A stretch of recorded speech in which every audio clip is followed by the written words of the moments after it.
تمام حمد اس خالق ازل کے لیے، سکون جھیل کو جو دیتا ہے کنول کے لیے۔ میں اسی کے نام سے کرتا ہوں ابتدائے سخن، کہ جس کے نام فرشتوں نے بھی سنبھل کے لیے۔ میرا رسول ہمیشہ کمال کرتا ہے، وہ جو بھی فیصلہ کرے بے مثال کرتا ہے۔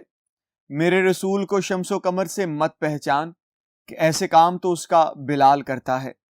اللہ اور اس کے رسول کے نام کے بعد کام کا آغاز کرتے ہیں۔ عزیز طلباء، میں آصف رائے۔ آج ہمارے پاس جماعت ہشتم میں سے سابقے اور لاحقے ہیں۔ ان دونوں کو ہم نے اچھی طرح سے پڑھنا ہے، ان کی تعریف دیکھتے ہیں اور اس کے بعد ان کی مثالوں کو حل کرنے کی کوشش کرتے ہیں۔ آئیے بورڈ کی جانب بڑھتے ہیں اور انہیں اچھی طرح سے پڑھ لیتے ہیں۔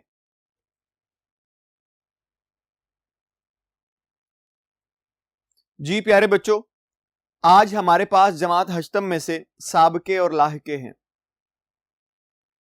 ان کی کیا تعریف بنتی ہے اس کو دیکھتے ہیں، پھر اس کو کس طرح سے حل کیا جائے اس کو دیکھتے ہیں۔ آئیے سابقے اور لاحقے کو اچھی طرح سے پڑھتے ہیں اور اسے پوری طرح سمجھنے کی کوشش کرتے ہیں۔ جی پیارے بچوں، ابھی ہمارے پاس سب سے پہلے سابقہ کی تعریف ہے۔ آئیے اس کی تعریف پڑھتے ہیں پہلے۔ وہ لفظ جو کسی کلمہ یا لفظ کے شروع میں لگانے سے ایک نیا اور مختلف معنی والا بامعنی لفظ بنا دے اسے سابقہ کہتے ہیں۔ مراد ایک لفظ جو بامعنی ہے، پہلے سے موجود ہے، آپ کے پاس وہ پہلے سے موجود ہے۔ آپ نے کیا کیا؟ آپ نے بالکل اس سابقہ کی تعریف پڑھنے کے بعد اسی طرح سے پہلے ایک لفظ لگا دیا اور اس لفظ کے معنی کو اور خوبصورت کر دیا۔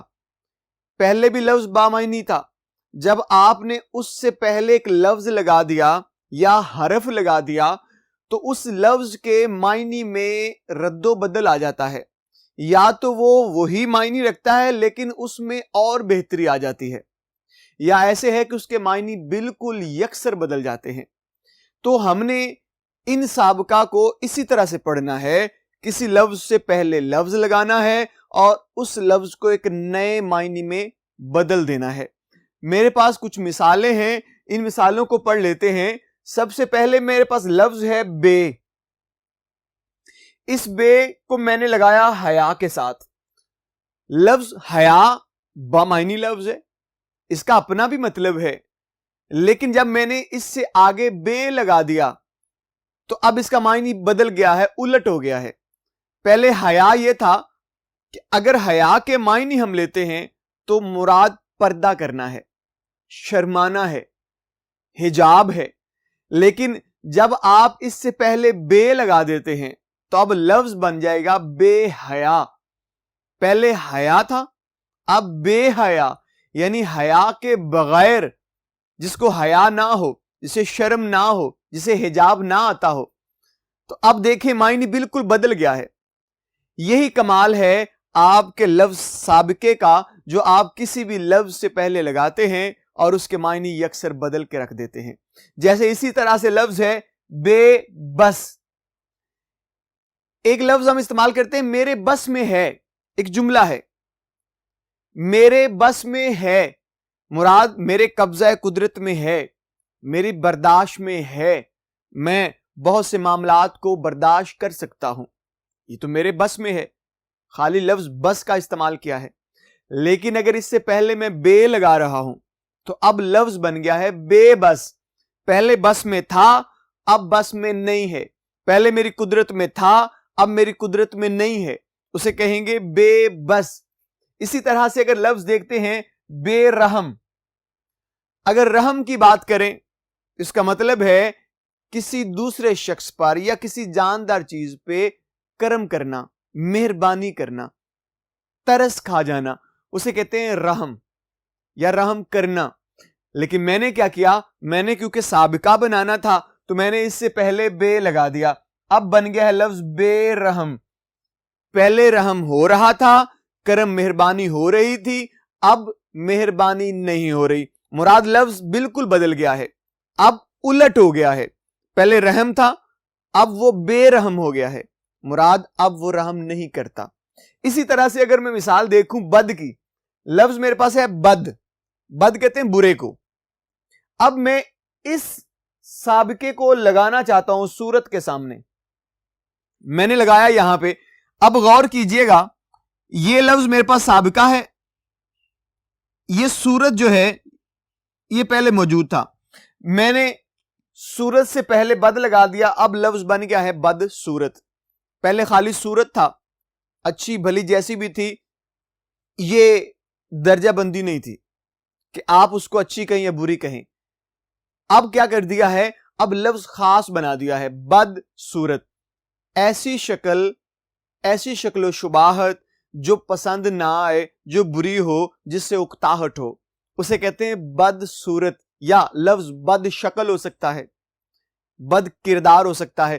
اسی طرح سے میں نے یہاں پہ دو لفظ اور لکھے ہوئے ہیں. میں لکھ رہا ہوں یہاں پہ بد، اور اس کے بعد بدبخت ہے، اس کے بعد بد ہے اور مزاج ہے. اگر میں بات کرتا ہوں بخت کی تو یہ قسمت ہے، آپ کی قسمت، آپ کی تقدیر. لیکن اس سے پہلے میں نے بد لگایا، لفظ بالکل بدل گیا.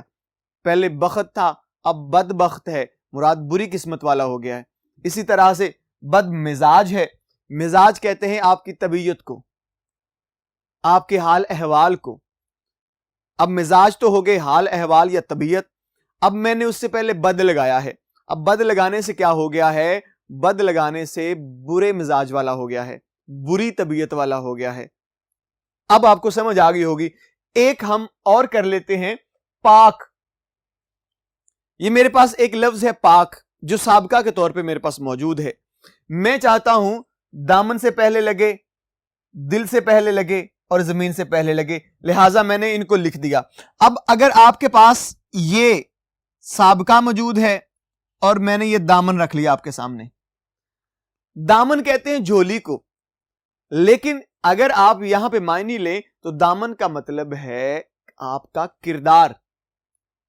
جیسے لفظ پاک دامن، ایسا شخص جس کا دامن تمام برائیوں سے پاک ہو، جس کی شخصیت تمام برائیوں سے پاک ہو، اسے کہتے ہیں پاک دامن. اب میں نے خالی دامن لفظ لکھا تھا، میں نے پاک لگا کے، سابقہ لگا کے اس کے معنی بالکل بدل دیے. کتنا سادہ سا مفہوم ہے، کتنا آسان سا طریقہ ہے کہ آپ کسی لفظ کے معنی اپنی مرضی کے مطابق بدلنا چاہتے ہیں یا اس میں اضافہ کرنا چاہتے ہیں تو آپ اس کا سابقہ استعمال کر لیجئے یا اس کا لاحقہ استعمال کر لیجئے. لاحقے پڑھیں گے تو وہ بھی اسی طرح سے ملتے جلتے ہیں. میں یہاں پہ بات کر رہا ہوں پاک دل.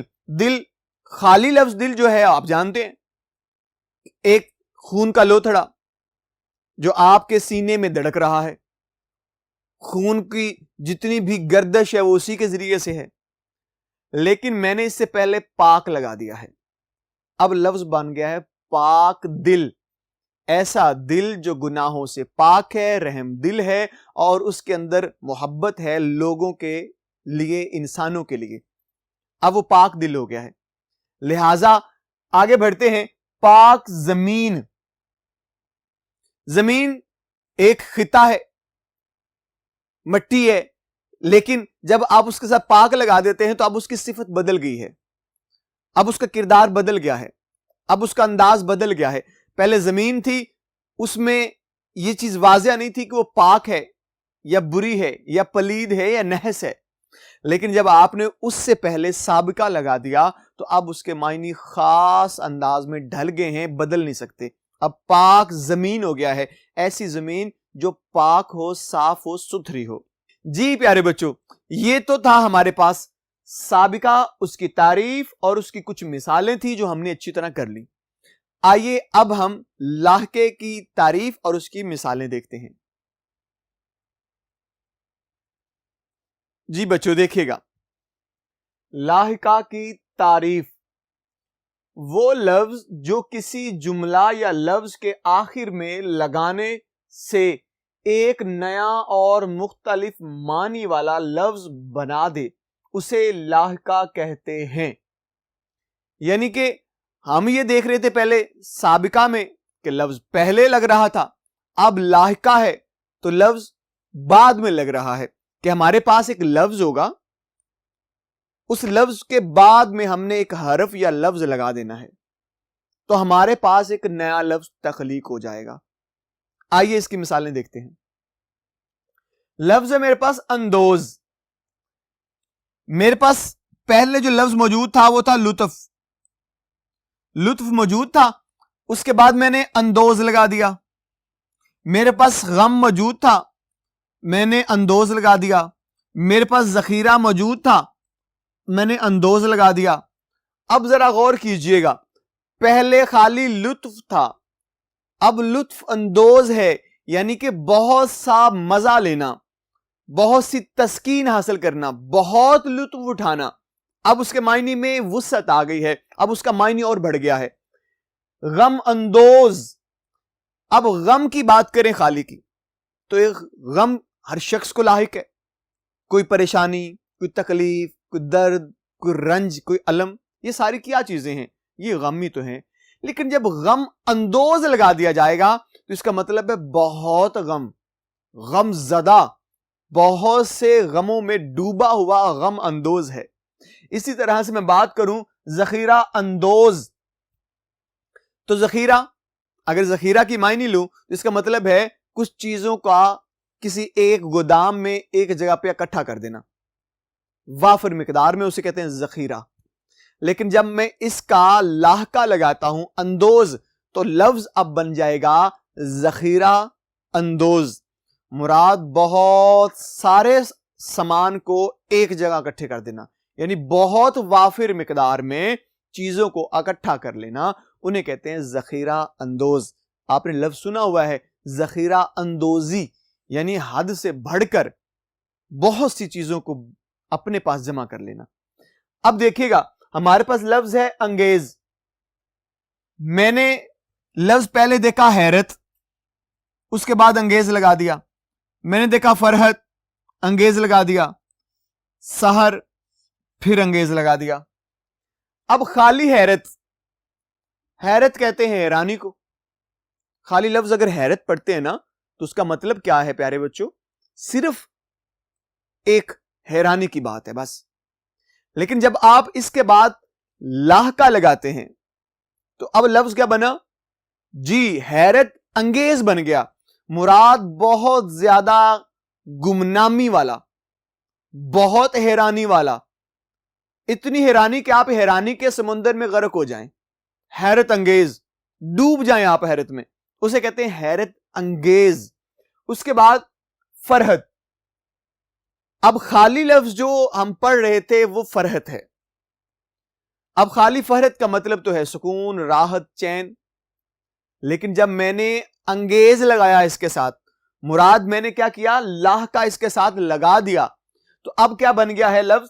فرحت انگیز، یعنی کہ خالی تسکین نہیں، بہت تسکین دینے والا، خالی راحت نہیں، بہت راحت دینے والا، یعنی کہ اب لفظ کے معنی میں بہت وسعت آ گئی ہے، اب معنی اس کے اور وسعت اختیار کر گئے ہیں۔ میں کہتا ہوں سحر، میرے پاس لفظ سحر تھا، مراد صبح کا وقت، سورج نکلنے کا وقت، سورج طلوع ہونے کی جو گھڑی ہے اسے سحر کہتے ہیں۔ لیکن سحر انگیز، اب اس لفظ کو سحر پڑھیں یا سحر پڑھیں، یہ چیز ذہن میں رکھیے گا۔ اگر میں سین کو زبر کے ساتھ پڑھ رہا ہوں سحر، تو اس کا مطلب ہے جادو، کسی چیز کا جادو اثر چل جانا، اسے سحر کہیں گے۔ اگر میں اس کے ساتھ زیر لگا رہا ہوں، زبر ختم کر دیتا ہوں، میں سین کے نیچے زیر لگا دیتا ہوں، تو پھر بنے گا سحر۔ اب یہ لفظ مخصوص ہو گیا ہے صبح کے وقت کے لیے، جب سورج طلوع ہو رہا ہو، اپنی آنکھیں کھول رہا ہو، اپنی کرنوں کو زمین پہ نچھاور کر رہا ہو، بکھیر رہا ہو، اس وقت کو ہم سحر کہتے ہیں۔ یہاں پہ آپ سحر انگیز پڑھیں یا سحر انگیز پڑھیں، میں یہاں پہ سحر انگیز ہی خیال کرتا ہوں۔ سحر کہتے ہیں جادو کو، کسی چیز کا اثر چلنا، سحر انگیز ہو جائے گا بہت زیادہ جادو چل جانا، بے حد کسی چیز کا اثر ہو جانا، اسے سحر انگیز کہیں گے۔ اس کے بعد میرے پاس لفظ آ گیا ہے باز، لفظ تو میرے پاس جان پہلے تھا، میں نے باز لگایا. دھوکہ پہلے ہی تھا، باز لگایا. راست پہلے ہی تھا، باز لگایا. اب باز کیا ہے ہمارے پاس؟ لاحقہ ہے ہمارے پاس. اب دیکھیے گا، جان، خالی لفظ جان کیا ہے؟ آپ کی طاقت، آپ کی قوت، یہ کیا ہے؟ جان ہے. لیکن میں نے کیا کیا؟ میں نے اس کے ساتھ لاحقہ لگایا باز کی شکل میں. اب لفظ کیا بنا ہے؟ جان باز، یعنی ایسا شخص جو جان پہ کھیل جائے، بڑا بہادر شخص، نڈر شخص، باہمت بلند حوصلہ شخص، اسے کیا کہیں گے؟ اسے کہیں گے جان باز. اس کے بعد دھوکہ. لفظ دھوکہ ہے، آپ بھی معنی جانتے ہوں گے، کسی کے ساتھ برا سلوک کرنا. دھوکہ مراد کسی کی خبر میں بات نہ لانا اور اپنا مطلب نکال کے ایک طرف ہو جانا. کسی کی پیٹھ پیچھے کسی طرح سے، یا اس کی آنکھوں کے سامنے کوئی ایسی دھول جھونکنا کہ اسے معلوم نہ پڑے کہ میرے ساتھ دھوکہ ہوا ہے یا نہیں. کسی کے ساتھ فراڈ کر جانا، اسے دھوکہ کہتے ہیں. اب یہ لفظ تو خالی دھوکہ ہے، اب دھوکہ باز کر دیا میں نے. مراد ایسا شخص جو ہر شخص کے ساتھ چالاکی کرے، ہر شخص کو دغا دے، اسے کہیں گے دھوکہ باز. اس کے بعد لفظ ہے راست. خالی لفظ راست کو دیکھیں تو اس کا مطلب ہے سیدھی بات، سیدھی راہ، اسے کہیں گے راست. یعنی سچا، سچائی والا، اسے کہتے ہیں راست. میں نے کیا کیا؟ اس کے ساتھ لاحقہ لگا دیا باز کی شکل میں. تو اب لفظ کیا بنے گا؟ راست باز. اب اس کے معنی بدل گئے ہیں. ایسا شخص جو سچائی کی راہ سے جو بھر بھی نہ ٹلتا ہو، ایک رائی کے دانے کے برابر بھی سچائی کے راستے سے نہ پلٹتا ہو، اسے کہیں گے راست باز. جی پیارے بچوں، میں امید کرتا ہوں کہ آپ کو آج کا یہ سبق جو ہم نے دو چیزوں کے ساتھ مکمل کیا، ایک لاحقہ اور ایک سابقہ، ان دونوں کو ہم نے بڑی اچھی طرح سے پڑھا ہے. آپ کی کتاب کے اندر یہ بہت تعداد میں مثالیں موجود ہیں. آپ ان مثالوں کو پڑھ سکتے ہیں، وہاں سے ان کو بار بار حل کر سکتے ہیں. جب تک آپ انہیں بار بار حل نہیں کریں گے یہ آپ کو یاد نہیں ہوں گی.